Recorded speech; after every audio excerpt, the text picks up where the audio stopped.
Hey, my media literate hotties. Welcome to an episode of Chronicled. I'm Kelsey Russell. You guys might know me from TikTok as the media literate hottie, the print princess. But here at Chronicled on this podcast, we are going to figure out what the hell journalism actually is. We're going to do that by covering some of my favorite print magazines, newspapers.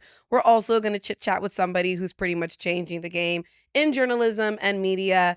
And we're going to talk about how content creators and journalists can have much better relationships because they absolutely need to. All right, guys, we have the one and only CT Jones here. So, CT, thank you for joining Thank you for us, having me. Thank you. I gotta read your bio because you're definitely one of one. Oh my gosh. All right, let's do it. Are you ready? Yes. You're a culture writer at Rolling Stone, hence why we talked about Rolling Stone. And before joining Rolling Stone, you were a freelance culture writer, a breaking news reporter. Your work has appeared in Mel Magazine, CBS News, Vox, Vulture. You're like, I thought you had like 3,000 articles. Oh, yeah, I think so, probably. Yeah, it gets there. And then my favorite, we have a Forbes 30 under 30 in the room. Ugh. Yeah. I'm jealous. How do I do that? Like, that was my automatic thing. I was like, wait, how do I get on? Well, also, how does it work? They send you an email and they say that you're being considered, and then you are like, thank you so much. And then they ask you a bunch of questions, and then you find out when the list goes live. And then, is there a party or is there? There was a party, but I think I skipped it. You wrong. I just like remember having to work, and like the party was at like 7 or something, and I like thought about it really hard, but Yeah. like I think I needed to like meal prep. That's so real. That's so Like, healthy. when there's like groceries from Trader Joe's that like you've got 2 days to do something with, Yeah. otherwise it's like They don't exist anymore. yeah, and then They're in you've the wasted trash. money. I think that is what happened to me, and I was like, well, we'll stay home. And that's why you're in Forbes 30 under 30. Because you meal prepped instead of went to the party. Okay, so do they have 40 under 40? They have 40 under 40, right? Or is it 30?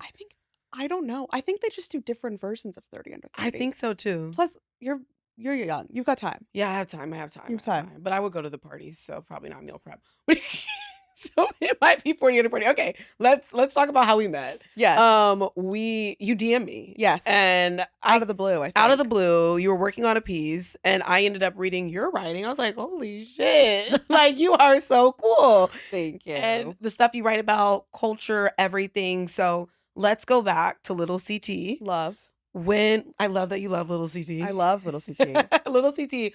When was Little CT like, oh, I should do this whole media journalism writing thing? I think it wasn't Little CT. It was like me I was 21. Okay. I went to school for film. And I Uh-huh. was pretty convinced that I was going to be a producer, kind of script supervisor sort of a thing. And then during my junior year and my senior year, I had debilitating migraines. This is gonna sound crazy. Stay with me. Okay, I had I'm here. debilitating migraines. And when you're a PA, it's long hours.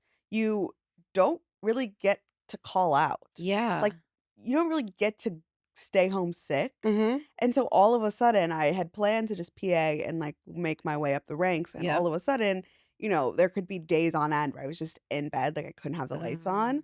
And so then I was like, well, what can I do with all of my skills and everything? Mhm. And I had a internship at the time, and then I turned my internship into a job. So I was at Newsweek magazine, and Cool. I started as a video intern, and then by the end I was essentially a senior producer. When you say you're a producer, what does that mean? Yeah, so I think it depends on what the publication is and what kind of media they're producing, which sounds silly, but at the time, Newsweek had a active YouTube, TikTok, and Twitter account, X, whatever.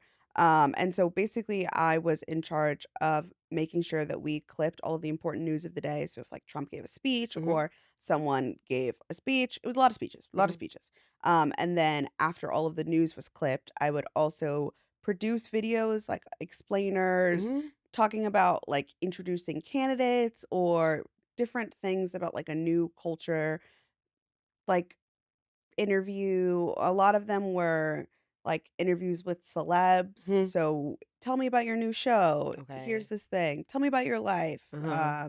Tell me about your new book. And then I would turn it into 3 to 6 minute videos. Like me and my coworkers, we had 4 camera bags, and a dream, and we didn't have AI. That sounds So beautiful. 4 camera all bags and a literally dream. all of the subtitles we did by hand. As a content creator, that would be my worst Can you nightmare. imagine? No, Yeah. I can't. Yeah, now it's like you guys are like you have CapCut. We didn't have CapCut. Yeah, CapCut is disgustingly No, good. we had Adobe Premiere Pro, we had After Effects, and we had 6 hours and we would just type away. Wow. Your bio says writer. Do you Mhm. consider yourself a writer? Do you consider yourself a journalist? Like what? I consider myself a journalist and a writer. Okay, journalist and writer. Yeah. What's your definition of the two? I would say for me, a journalist is someone who does active reporting, Mhm. whether that be aggregate reporting or specific reporting. So, like going out and finding stories themselves. And then I would say a writer is someone who we're talking about like nonfiction writing or books, Substacky articles, that sort of a thing. Okay. And the line can and will blur. Mm. But I am also someone who writes a lot of fiction Mhm. in my free time. So I Ooh. like to kind of specify that I'm a journalist and a writer. Okay, pause. What fiction are you writing? Oh, I have this like thing where I'm like convinced that in 5 years I'll quit my job and just write romance novels. I love it. Wait, Yeah. I'm excited for this. I I'm love excited for the book signing. I'm yes. excited for the book talks. You'll be there like when you see me posting book talks, you're gonna like it. Mind your business. Yeah. I'll send you a coffee. Okay, wait, I have to ask you. So this is my theory Yes. about just men in general right Okay, now. I gorgeous. feel like is it gorgeous? Is any opinion? Okay. I just feel like the lack of fiction that they read Mm, highly impacts yeah. like their ability to just feel, communicate all of these I think things. it's so interesting. Like, I think that's such a good point because I feel like we have just gotten past the era where it's like a man reading Infinite Jest is a red flag. And now I'm back to where it's like, what was the last book you read? And then, Yeah. And why is it how to make money in 30 seconds? I actually shut up. yeah, But yeah. it was crazy. I was at the Atlantic at a book talk and somebody had just I can't even remember, like somebody had just written a romance novel and they were talking to their publisher and she was really worried about the book being pink and Mm, men not caring about the book. And the publisher said, well, men don't read romance anyway. So you don't even need to worry about that. And that actually made me very sad because I feel like fiction gives you time to explore. It gives you time to think about what could never happen, what yeah. could be. How do you feel like fiction and writing about news and what's going on in culture are related to each other? Hmm. That's actually a really good question. I think for me, it's all about skill. I Mhm. think fiction allows us to kind of explore different emotions. You get to read different stories, and it Yeah. also makes you think about one of my favorite things about fiction is pointing out power structures is something that I think fiction does Let's really talk well. about that. I love sci-fi as well. So I I do read love sci-fi. fantasy, romance, sci-fi, and I love it when a book is something that is not about the world at all, but it makes you think about the power structures that exist Mhm. in our society. Um, Oh, that's why you like sci-fi a lot, because sci-fi really is on a deeper level it of, is. like, power structures, power dynamics. I love sci-fi. And I'm a big fan of cli-fi, which is Uh-huh. Oh, put me on. climate Oh, Lord. fiction. Climate scares me. Yeah, exactly. Now take Yeah, that fear. exactly. So many good books that can be made and written about that. Yeah. And then I think it combines with journalism because if you are someone who is naturally inquisitive, if Mhm. you're learning about stories and you're interested about emotions, about power structure, about deepening your knowledge of the world, it would only make sense that after you understand all of these structures, you actually want to know the facts of what's happening in your real life. So what's happening when you close the book? Who are the Mm. people in charge? What's happening that you think is sus? What do you wanna change? And I Yeah. think that's how the 2 interact. I could not have said it any better. All right. So you write about culture. Yes. What does that mean? What is culture? Mhm. I would say, culture is, the world that we live in and how we interact in it. Mm. For me, that means the TV that we watch, the movies Mhm. that we watch, the books that we're reading, like we just talked about, the music that we listen to. But Mm. when we talk about digital culture, which is what my main beat is, I cover a lot of what are the things that we're scrolling through? What are we consuming? And how is that Huge making a part of culture difference right now. in what choices that we're making? And why was it culture for you? I think it's very interesting how writers find their niche. Like I think it's similar a part of this is content creators and making a better relationship between journalists. And I do think that as a content creator, like I just kind of came across my niche from my natural sense of curiosity and Mhm. honed in when I found that I love consuming different forms of news. I like making people excited about learning. Why was it culture for you? I think you said it. You said love, right? It Your niche was something that you were really it made me invested in. happy. Exactly. And Yeah. for me, culture and entertainment and music is something that I've always been really passionate about. So Mhm. it made sense to me to interrogate that passion, to go deeper and say, why do I love this? And Mhm. really, what's really fun is I love culture because I love going further and not just explaining why something is popular or not just explaining that something is popular, but why is it popular? Why is this popping off right Yeah. now? And if I hate a movie, why did I hate it?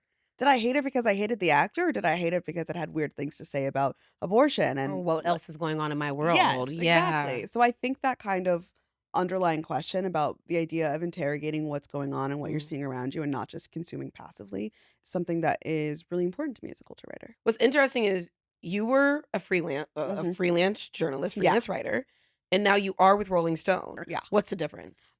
So freelance is basically when you don't write for one publication, don't write for just one publication. Mhm. So after I left Newsweek, I became a freelance writer, which basically means that every month I send out a bunch of pitches and I'm like, Mhm. hey, I'd love to write about this for your company. And they Mhm. say, okay, what are your rates? Or yes, I'll accept this at this price. So you set your rates. It depends. Okay. You a lot of times freelancers generally have a rate, Mhm.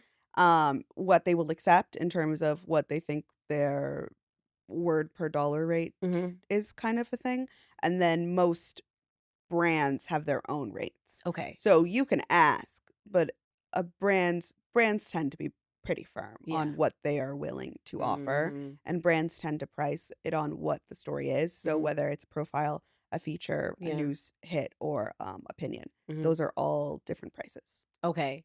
And then when you moved to being staffed at Rolling Stone, Mhm. who do you tell Rolling Stone what you're gonna write? Does Rolling Stone tell you? How does that work? Well, so after I was a freelancer, I became a staff writer at CBS News, Okay. where I did breaking news. So every Uh-huh. day there was breaking news stories to cover. I did 5 to 7 stories a day. Mm. Rolling Stone, when I moved there, I basically at the beginning of the week look around, see what's happening, Mhm. pitch it to my editor, and Mhm. whatever she says yes to, then I write. Okay, got it. And can you define an editor? Yes. Can we define what an editor is? Well, 'Cause everyone on their phone has spell check. yes, My spell check is a person, and she also is real my life. spell check, my vibe check, um, Okay. and a little bit of my fact check. So basically, my editor will get my story. I will pitch a story. I'll say this is what I want to write about. I'll write it. I'll give it to her, and she says, "Okay, this is what you said you wanted to write about. Mhm. Here's what your story's telling me down. Now, do these two match?" And then she'll go through and say, "This makes sense. This doesn't. If I was a reader, I don't know if I'd understand this. This is too well explained. You need to pull back here." Whoa, you just made me think of something. Go ahead though. Yeah. So basically, she does that until we both agree that the piece is good, and then we publish it. The relationship between a writer and an editor is something that is really important because I think it does change the final product. All right, I want to talk about one of your final products though. Okay. Okay, Love. so I just want to deep dive into your article in 2020. Like you absolutely laid it out with Vox. And Oh, yeah. yeah, like also rest in peace to your cousin. Thank Clementia, right? you. Yeah. Yeah, that was really hard to read about. But the way you just put it out there was also phenomenal. You said my cousin was killed in the Charleston church shootings. Here's what happens after the cameras leave. And that line was absolutely chilling to I me think is to that the read. headline? It is the headline. Yeah. Yeah. And I think your theme there's a theme throughout all of your articles, right? Black voices, queer voices, often these unheard voices. Like why is that the path that you've chosen for your work? Um, I think it's important to me because I feel like when those voices aren't heard, then things get insane. Things get Yeah. crazy, and then people feel like they have to fight to just be seen, and then they don't get any solutions to their problems. Mhm. One of the things that was really important to me in that article, like obviously it was a very hard time in my life Yeah. and something emotional that, like, I still, like, get emotional about. But one of the things that I really wanted to talk about with that article was the fact that I thought that during the Black Lives Matter movement, that it is very important for people to use social media as a way to organize, Yeah. but that we should be really, really careful about Mhm. becoming inured to like violence on our screens. Hello. Like when It's someone is not has normal to has see a that. violent arrest by a cop, yes, stand up for them. Yes, say their name. Yes, call the cop out, but like why are we still posting the video? Like what do you get out of posting the Yeah. video? What happens to your spirit when you watch another one and another And one? another one. And what does that mean when it becomes normalized? Yes. And I think you made me think of something, right? Like you're talking about it being an emotional time. How, as a writer, like when you are emotional, what the hell do you do? Do you write? Do you stop writing? Do you put yourself in the piece? Like when you're going through emotional turmoil and also want to write about it, how do you go about that? I think it really depends on the piece. For that one, I wrote that in like an hour. Like the Vox Really? piece was originally a piece that I published on my own. Like Hmm. I wasn't with anyone. I just typed it up and I Hmm. put it on the internet. I didn't have a Substack at the time, Okay. so I had just posted it online. Hmm. And then Vox paid me to run it on their site. Mm. And a lot of times perspective can and like does make the story stronger. I 100% agree. Yeah, and so emotions aren't a bad thing.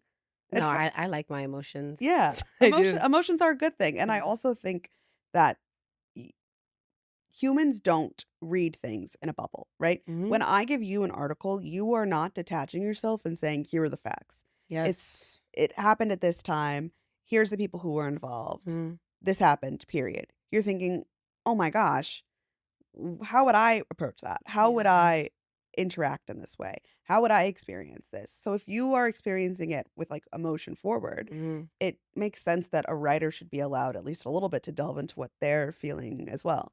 I kinda wanna know the most shocking piece that you've ever written. Hmm. Whether Shocking for me, shocking I for think shocking for you, like, you didn't even expect to get out of it what you did, hmm. whether it was from the interview, the people you interviewed, the places you had to go. What would you say was the most shocking? I feel like I really liked either the Keith I love a profile. I love a Uh-huh. profile. I love sitting down on a couch with someone and being So like, fun. "Tell me everything." Um, I did a Hunter Schafer one. Mm. And I did a Keith Lee profile. But those 2, I think, were the ones that I was very surprised at. I was at a Microsoft event during Afrotech, and they had, like, a Keith Lee hosted brunch, and I ended up crying during it. Like, I wasn't expecting to cry, Yeah. but the way he is completely empowered and changed people's lives by sharing their food, like, I'm just getting chills thinking about it, and, content creators first of all, content creators are fucking weird. Like, I'm just gonna say it how it is, like, some people in the content creation world, I'm like, "Wait, I would never wanna be friends with you. I would never wanna break bread with Yes. you, no." There are influencers who I have met where I'm like, "Oh, we could not grab coffee." It's also like, you should stay behind the camera. Oh, no. Like, that's, like, the kindest way to say it, I'm sorry, like, Oh, it's just like, no. "Yeah, I like you more behind the camera."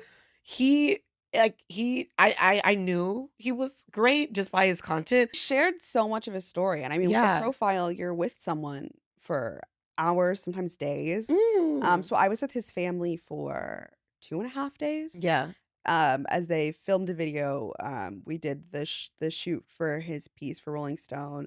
I went to his, like, family's Airbnb, like, I ate breakfast with his kids, Wait, like it's fascinating. yeah, like, it was all, like you really get into someone's life when we're talking about a feature that is that big, and his story is so impactful that I was, like, really, really shocked. When you do a profile with somebody like Keith Lee, how is the decision made that I'm gonna stay with you for days, I'm gonna stay with you for just a couple Oh, you work it hours? out with his people, like Oh, you're talking to him and yeah. you're saying, "Okay," and Well, you're talking to his people. you're talking to his people, Yes. and they tell you, "We want you here, here, and here?" No, you ask, and Rolling Stone is really specific, so a lot of times if you will see, there's this thing where we call it access. Mhm. How much are people willing to talk about? When you see an article in The Cut or Vanity Fair, what you're not seeing is the numerous emails between an editor, a writer, and this person's PR Yeah. to be like, what's off the table? What's on the table? Rolling Stone is really specific because a lot of times we won't let things be off the table. Mm. I kind of like that. Do you know what I mean? Yeah. Like, we have very strong house rules about access. Yeah. So for us, if, for instance, I feel like there was a Beyonce cover story that Hmm. they conducted over email, like, that couldn't happen at Rolling Stone because the access we would require would be an in-person interview with multiple days. I know this is a little off topic, but Yeah. I'm a huge Housewives fan. Yeah. And like it kind of feels like Housewives, where a housewife will get a season. In the Yes. next season, like if you're not going to show us what's going on in your household and your marriage is falling apart and you want to come on the camera and act like everything's okay, you're getting booted off. Yeah. Because you can't, your job is to show us something. So it kind of reminds me of this, like when you're making a product, right? We're expecting you to share certain parts of yourself. And I didn't realize that certain publications said, listen, if you're not going to share these things, then it might not be the best place for you. Yeah, and I think it's this kind of give and receive because people want the big feature, right? They Yeah. want the photo shoot. People love the photo shoot. I mean, I love a photo You shoot. love a photo shoot. Yeah. What people don't love is people asking questions while you're in their home. Yeah. And it's a give and take. So that's why a lot of times people will say no. So every time someone's like, "Oh, why didn't you interview this person?" I usually don't really talk about the dealings like that, but like if there's an A-lister who you're like, "I wonder why I don't see a lot of real interviews." It's probably because they don't want to talk. Yeah. Like, people have probably reached out and they've been like, Mm-mm. "Here are our terms," and we'll be like, "Those are unacceptable." That's very interesting. It's Yeah. also interesting how I think certain celebrities also build their brand around not talking. Yeah, And it works for some, and yeah. for some, And that's great, and I'll take a Q&A with you. If you don't wanna tell me anything, yeah. great. Tell me about your new show. Fantastic. And your new product? Great. Here's 200 words. And that's what you're getting. And that's what you're And getting. that's what you're getting. Yeah. That's what you're getting. I love that. I don't know which type I want to be. I think I want to tell it all though. I think this has to be a space where we talk about creators, journalists, Yeah. influencers. What do you feel like is the current relationship between us? Like It's tense. it's It's a awkward. little icky, right? It's a family reunion where you're like, "Oh" no, it's not even a family reunion. It's a high school I think reunion. that's a much better way to put it. It's a high school reunion, and you both changed, and you're like, "Do we need to talk about what's happened in the past?" But, like, we're all in this room together. Yeah, we're all here together. Yeah. And who's gonna start the conversation? Yes. Who's gonna speak first? What do you think we should talk about? Like if we were Yeah. forced, if this was actually a high school reunion, creators, journalists, influencers are all showing up, what does the conversation need to Let's start talk about with? credit. Boop. Boop. Let's talk about it. Let's talk about it. Let's talk about it. Here's my thing, and I think this comes to, like, what you were saying. We've been talking this whole time about how we're in an era where people really love journalism that is voice forward, Yes. right? You love hearing people's emotions. Mhm. You love hearing how people are interested in things. You love hearing about, "I discovered this story because I did this and did this," right? When you see an article, you're not seeing the hours and hours and hours of pre-work and work and more work that went behind it, right? Totally. You see a final product. Mm-hmm. I think that content creators do not have in their headspace that the written word is work. No. Not at all. I 100% agree. And so to them, it doesn't make any sense. Why would you credit someone? That's not work. I This mean, is something we could talk about. I mean, as a content creator who does their best to credit people, Yeah. I think it's crazy, like Yeah. not to credit people but then it also makes me wonder if actual content creators, where they're getting their information and if Yeah. they actually know who to credit. Yes. Because for me, like my content is literally me reading a article and Yeah. saying, I know who wrote it, I know the institution, but it makes me wonder for content creators, where are they getting the information that they're getting? Yeah. Because to me, it's not crazy to source something. Like you just say where you got it and you say the author. Yeah. So- What a crazy, Like wild. what a crazy, isn't that like English 101? Yeah, and also I think there's a lack of understanding about there's like a societal and cultural lack of understanding about credit, and that a lot of times people and can I curse? I can curse, right? Yeah, why not? Yeah, okay. I think it's fucked. I think it's fucked that we live in a society where, God forbid, you post a video on TikTok and you do not credit the dance credit. You'll get eaten alive. You'll get eaten alive. Oh, but you're saying, but if I don't credit a journalist, nobody cares. That's crazy when you put it like that. God forbid That's you crazy. do the Keith Lee dance without crediting Keith Lee. People will be down people will be down your throat. I've never thought about how fucked that is. That you gotta give dance credit, but you don't need to give. Do you know credit why? To the journalist. Do you remember when dance credit started? Wasn't it because like all of the white TikTok dancers were stealing this like the Yeah, it was Renegade was when it got popularized again, because all of a sudden people were getting really famous off of dances, and they realized that if dances were a way to get attention, that it would make sense to credit the person who created it, not the person with the most views. And we're not even doing that for the journalist. No. But we will do it for the dance. Correct. A dance credit exists so that someone can say, oh, this is the person who made this dance. Right. And I can go to their page and I can support them. And my views give them money. Right? Mm-hmm. When you read one of my articles, but you don't read it on the site that I published it on, you're taking my money. Why are we so disrespectful towards writers and journalists? Because I think we have genuinely devalued the word. I want people to think about, oh, I loved this interview. Like, think about the last article that and you don't count because you are very good at media literacy and also this is your content, right? Right. But for an average person who's like, oh, I really loved this interview with this person, where did you read it? Did you read it on the site, or did you click on Popcrave, who also doesn't credit, and then you read a screenshot of the article of a screenshot? Who actually did the work. Yeah. When you see discourse popping off, like last month, let's say, oh, here's a perfect example. The Rolling Stone Sabrina Carpenter cover story. Uh-huh. The cover of, is it Maneater? Is that the name of it? Yeah, I know which one you're talking about. Yeah. That's been going viral and stuff. Man-Child. Yeah. Man's Best Friend. Her new cover. People have been talking about it and talking about it and sourcing the Rolling Stone cover story. Who wrote that? I want people to think about, you're talking about a written piece of media, and you're like, from Rolling Stone. Is Rolling Stone a person? You're really making me think too of going back. I always say this when people are like, I don't trust the media. I'm like, who the fuck are you talking about? Like, what do you mean? Who is the media? Yeah. But this also contributes to the problem, right? Yes. And people literally do not know where they're getting information. They do not know what the media is. Yeah. They don't understand that it is a person, and also not just one person who wrote it, the person editing, the person fact checking. My least favorite. Why isn't anyone talking about this? Have you been on CNN.com? I think between creators and journalists is creators have a heavier weight, and influencers have a heavier weight to do the best job they can to actually credit journalists. Yes. And I also think a lot of institutions who have the finances need to step in as well for that. But that's just I think it's so easy to just be like, what's this person's handle? Where's the link to the article? Like, it's not hard. It's not hard. It's not hard. Run me my check. Run CT their check. Thank you. Run me my check. All right. What is your piece of advice for aspiring writers? And then also, what's your piece of advice for content creators that want to make content about the news? For aspiring writers, you either are or you aren't. I don't believe in aspiring, actually. I like that. You are a writer or you aren't. Are you writing in a journal? Okay, you're a writer. I know your parents are funny.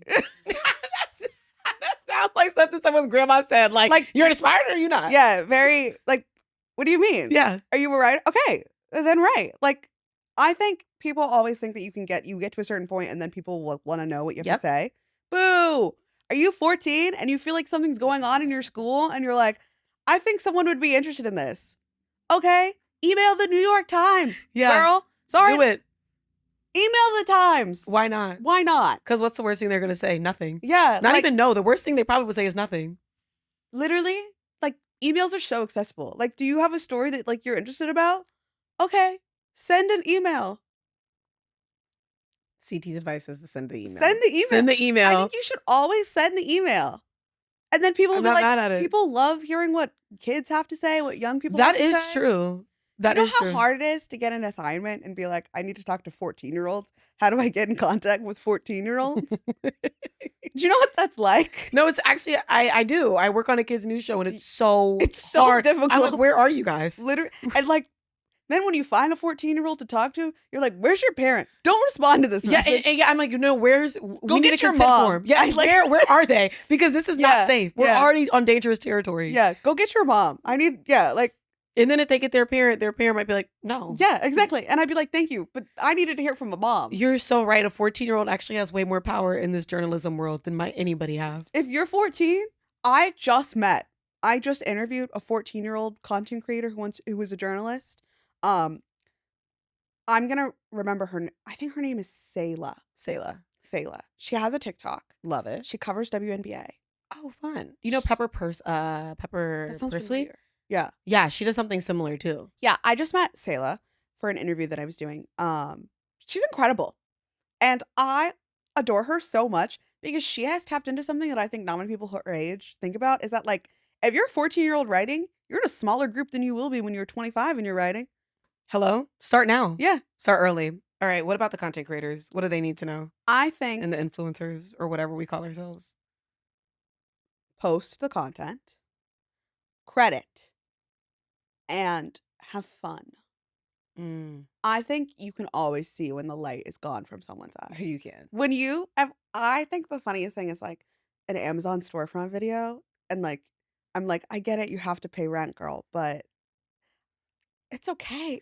That's what I always tell people. I'm like, guys, as a content creator, you got to diversify. Yeah. Because I'm not promoting your candle. Like, I'm so sorry. And guess what? They're not buying it Yeah. from me. Like, out of all people, out of all content creators, they're not buying the lip gloss because of me. I get it, you have to pay rent. I don't need to see the greens powder again. I love that. Have fun. Have fun. Credit and post. Yeah. That's very simple. Yeah. That's very simple. I feel like you left us with lots of gems. You gave us lots of gems. You gave us lots of giggles. Take notes, write it all down. It'll be perfect. And please write it, like, with the actual pen and paper. Oh, yeah, that'd be great. Yeah. Yeah. That would be really cool, wouldn't it be? I love it too. I love it too. Okay, wait, this has been so fun. Thank you for having me. Thank you for coming on. Of course. Like I said, everything you do in culture is just so needed. So please continue. And also, please write this fiction book. Oh my God. You're gonna get a copy. You're gonna be like, this is insane. I'm excited. Climate. I'm actually scared though. I'm actually scared. All right. Well, guys, thank you for coming to this episode of Chronicled. I hope you left feeling smarter, sexier, all of that hot stuff, more curious, more media literate. And you better share, like, do whatever with this. Please share it with somebody that you feel like might need to learn something too, because those are the people we need to look out for the most. And I will see you here next week. Bye.